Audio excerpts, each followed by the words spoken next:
Senhor Presidente, senhoras deputadas, senhores deputados, Sr. Ministro dos Assuntos Parlamentares.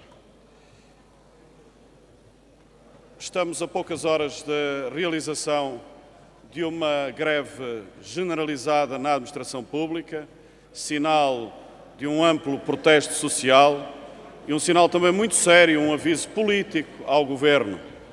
Razão suficiente para que esta Câmara debata as motivações desse protesto social, desse sério aviso político. Razão suficiente para que a palavra seja aqui convocada numa Câmara que tem sido, única e simplesmente até agora, sob a governação do Partido Socialista, uma Câmara de horrores para os trabalhadores da administração pública.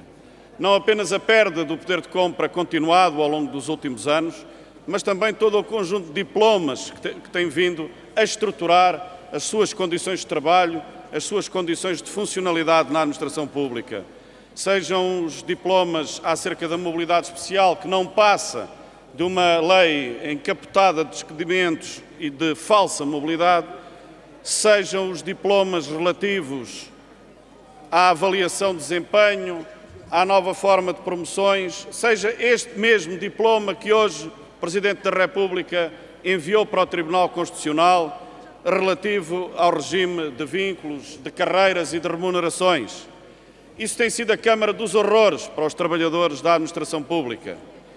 Não só porque tem vindo a degradar o seu estatuto como funcionário público, um estatuto central numa democracia moderna, como tem vindo a piorar as suas condições de existência, de vida e de trabalho, e tem permitido, de forma hoje bastante pronunciada, o desenvolvimento do clientelismo político e do amiguismo nas chefias, nas estruturas intermédias, na avaliação, até no acesso ao próprio regime da função pública. Esta greve dos trabalhadores da administração pública é um sinal de protesto inequívoco e é um sinal que deveria ser lido com muita atenção por parte da maioria socialista. O exemplo mais óbvio das consequências que estas medidas têm tido encontramos-la, curiosamente, numa intervenção do Sr. Ministro dos Assuntos Parlamentares, na sua qualidade de dirigente do Partido Socialista. Leu-se há dias na imprensa que reuniu com as bases do Partido Socialista e ter-lhes-á dito, citação que nunca foi desmentida, que o Governo teve que fazer umas maldades aos trabalhadores da administração pública. Umas maldades aos trabalhadores da administração pública. E que isso teria custado em termos de resultados eleitorais ao Partido Socialista, mas acalmassem-se os trabalhadores da administração pública, os militantes socialistas, porque o Governo já estaria a corrigir essas maldades. É extraordinário que a utilização da expressão, porque ela mostra muito em si. Isso quer dizer que o Partido Socialista, quando quer dialogar com as suas bases, quantos deles, trabalhadores da administração pública, têm a noção daquilo que têm feito? E, portanto, a forma de poder debater e entrar em contacto com os seus próprios militantes é qualificar esse acervo de medidas como maldades. Mas aqui, naquilo que poderemos nós entender como uma espécie de versão mais básica do discurso e dos compromissos do Sr. Primeiro-Ministro, há manifestamente um embuste. É que as maldades foram feitas, as maldades continuam a ser feitas, as maldades estão para o Tribunal Constitucional, as maldades estão a ser aplicadas, mas não há nenhuma correção dessa rota e dessa política do Partido Socialista.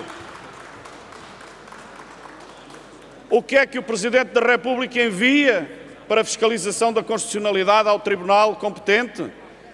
A situação dos magistrados do Ministério Público, a situação dos juízes, porque contendem objetivamente com diretrizes constitucionais acerca da separação de poderes, toda a equiparação, mesmo para efeitos limitados, da função pública a agentes de órgãos de soberania, é manifestamente um equívoco e é manifestamente uma lesão do ordenamento constitucional. Mas o Presidente da República pede a fiscalização preventiva da constitucionalidade em muitas matérias laborais e também de técnicas de decisão do Governo, de poder desenvolver por portarias, bases gerais, legislação em geral, que não pode ser subtraída a esta Câmara, não pode ser subtraída a esta Assembleia da República. Sr. Presidente, senhoras e senhores deputados, o Sr. Primeiro-Ministro, numa versão mais direta, mais circunspecta, mais vigorosa do que aquela versão de divulgação, do que a vulgata do Sr. Ministro dos Assuntos Parlamentares às bases do Partido Socialista, veio, cheio de formalidade, prometer aos trabalhadores da administração pública o fim dos sacrifícios. E o que é que verificámos no Orçamento de Estado?